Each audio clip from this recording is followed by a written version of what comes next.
নমস্কার দর্শকবৃন্দ, বরাক নিউজে আপনাদের স্বাগত জানাচ্ছি। নিয়ে আসলাম আজকে ইম্পর্টেন্ট গুরুত্বপূর্ণ কয়েকটি খবর। ভিডিওটিতে আগে যাওয়ার আগে আপনাদেরকে অনুরোধ করছি দর্শকবৃন্দ, বরাক নিউজকে দয়া করে সাবস্ক্রাইব করে পাশে বেল আইকনটা ক্লিক করে ফেসবুক পেজটাকেও ফলো করে রাখবেন, যাতে যখনই আমরা ভিডিও আপলোড করি সবার আগে নোটিফিকেশন আপনার কাছে যায়। তো চলুন দেখে নেওয়া যাক আজকের ইম্পর্ট্যান্ট খবরগুলি। আজকের বিগ ব্রেকিং নিউজ হচ্ছে কোকরাঝাড় থেকে। কোকরাঝাড়ে একজন ব্যক্তির গতকালকে নিউজ এসেছিল, এক মানসিক বিকারগ্রস্ত যুবতীকে ধর্ষণ করেছিল একজন ব্যক্তি। সেই ব্যক্তিকে আজকে পুলিশ করেছে এনকাউন্টার। সিরিয়াস অবস্থায় সেই অভিযুক্তকে হাসপাতালে একটুখানি আগেই ভর্তি করা হয়েছে।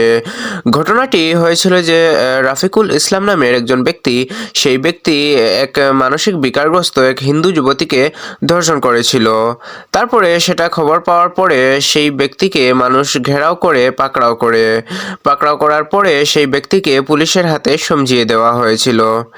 আজকে সেই ব্যক্তি টয়লেটের বাহানা করে পুলিশের হাতিয়ার নিয়ে পালানোর সময় সেই ব্যক্তিকে এনকাউন্টার করে দুজন কনস্টেবলও নাকি জখম হয়েছে বলে জানা গেছে দর্শকবৃন্দ। সেই ব্যক্তিকে সিরিয়াস কন্ডিশনে হাসপাতালে ভর্তি করা হয়েছে এবং পুলিশের এনকাউন্টারে গুরুতরভাবে আহত অভিযুক্ত রাফিকুল ইসলাম। দর্শকবৃন্দ, গোয়ালপাড়ায় ভুয়া ডাক্তার গ্রেফতার। গোয়ালপাড়া থেকে আরও একজন ভুয়া ডাক্তারকে করা হয়েছে গ্রেফতার। নাম হচ্ছে সঞ্জীব বৈদ্য। ধূপধাড়া পুলিশ গোপন সূত্রে খবর পেয়ে অভিযান চালায় একটি ক্লিনিকে। সেখান থেকে সেই ভুয়া ডাক্তারকে গ্রেফতার করে নিয়ে গেছে বলে জানা গেছে দর্শকবৃন্দ। আপনারা যদি এখনও আমাদের বরাক নিউজের ইউটিউব চ্যানেলটাকে সাবস্ক্রাইব না করে থাকেন দর্শকবৃন্দ, প্লিজ দয়া করে সাবস্ক্রাইব করে রাখুন এবং পাশে বেল আইকনটাকে বাজিয়ে দিন এবং আমাদের বরাক নিউজের ফেসবুক পেজটাকেও ফলো করে রাখুন, যাতে যখনই আমরা ভিডিও আপলোড করি সবার আগে নোটিফিকেশন আপনার কাছে যায়। দর্শকবৃন্দ, কাছাড়ের মাসিমপুরের বাংলাদেশের বেলুন। কাছাড়ের মাটিতে বাংলাদেশের বেলুন এলাকাতে চাঞ্চল্য। বাংলাদেশ থেকে একটা বেলুন, বিরাট বড় একটা গ্যাসের বেলুন এসে পড়েছে আমাদের কাছাড় জেলার মাসিমপুর বাগানের সুবেদার বস্তি গ্রামে। সেখানে এলাকার মানুষেরা প্রথমে ভয় পান, সেটা কি বলে পুলিশকে খবর দেওয়া হয়। তারপর বিডিপি লোকের পুলিশকে খবর দেয়। পুলিশ সেখানে যায়, এডিশনাল এসপি যায়, সেখানে গিয়ে সব কিছু ওনারা দেখেন। দেখার পরে এসপি মহোদয় জানিয়েছেন যে কোনো টেনশন নেওয়ার দরকার নেই, কারণ সেটা একটা স্কুলের ফাংশন ছিল। সেই ফাংশনের দিনে ওরা একটা বেলুন উড়িয়েছিল এবং সেই বেলুনটা এসে পড়েছে বলে পুলিশ জানিয়েছে। দর্শকবৃন্দ, পুলিশের বক্তব্য, ভয় খাওয়ার কোনো কারণ নেই, এটা একটা বড় গ্যাস বেলুন আমাদের মাসিমপুর অঞ্চলে এসেছিল। প্রাথমিক তদন্ত করা হয়েছে এবং তদন্তে জানা গেছে যে বাংলাদেশের সিলেট জেলায় ফেঞ্চুগঞ্জ নামে একটা জায়গা আছে, সেখানে গিলছড়া হাই স্কুল আছে। সেই স্কুলের 65তম প্রতিষ্ঠা বার্ষিকী বা কোনো সেলিব্রেশনের অংশ হিসেবে তারা বেলুন উড়িয়েছিল। বাতাসের টানে সেটা আমাদের এখানে এসে পড়েছে। আমরা প্রাথমিক তদন্তে এটাই পেয়েছি, তবু উচ্চ পর্যায়ে তদন্ত চলছে বলে পুলিশ জানিয়েছে। দর্শকবৃন্দ, পরবর্তী খবরটা শুনলে আপনারা হয়তো অবাক হয়ে যাবেন। মানুষের শরীরে ঢুকানো হচ্ছে পশুর রক্ত, এরকমই একটা চাঞ্চল্যকর খবর আসে। আপনারা ব্লাড কিনতে গেছেন, সেই ব্লাড কিনে আপনারা নিজের শরীরে ঢুকিয়েছেন।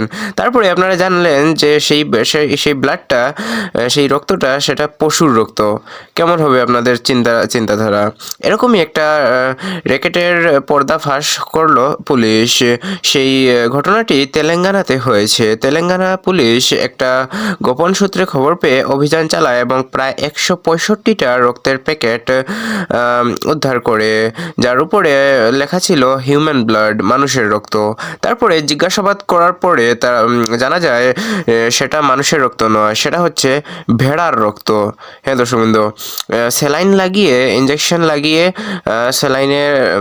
স্যালাইনের পাইপলাইনের মাধ্যমে ভেড়া থেকে রক্ত বের করে সেগুলোকে মানুষের রক্ত বলে লেবেলিং করে 5,000 টাকা করে বিক্রি করতো একটা র্যাকেট। দর্শকবৃন্দ, পুলিশ অবশেষে দুজনকে গ্রেফতার করতে সক্ষম হয়েছে এবং দেখুন কিভাবে কারাপশনগুলো হচ্ছে। রক্ত ঢুকাতেও এখন ভয় লাগছে। সেই ঘটনাটি ঘটে তেলেঙ্গানার কেশারাতে। দর্শকবৃন্দ, কেশারা থেকে সেই দুজন ব্যক্তিকে পুলিশ গ্রেফতার করেছে।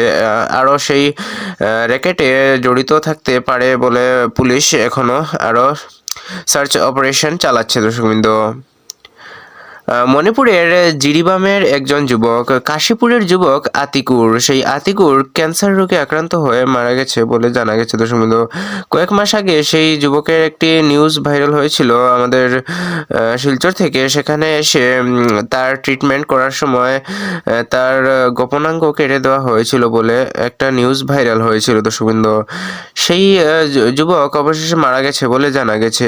সিঙ্গার এবং অ্যাক্টর প্রশান্ত তামাং, উনি খুব কম বয়সে সেই শেষ নিঃশ্বাস ত্যাগ করেছেন। দর্শক বন্ধু, 43 বছর বয়সে হার্ট অ্যাটাকের কারণে। উনি হচ্ছেন ইন্ডিয়ান আইডল সিজন 3 এর উইনার। খুব মানুষ দুঃখ প্রকাশ করেছেন এবং খুব ভালো একজন সিঙ্গার এবং অ্যাক্টর ছিলেন উনি।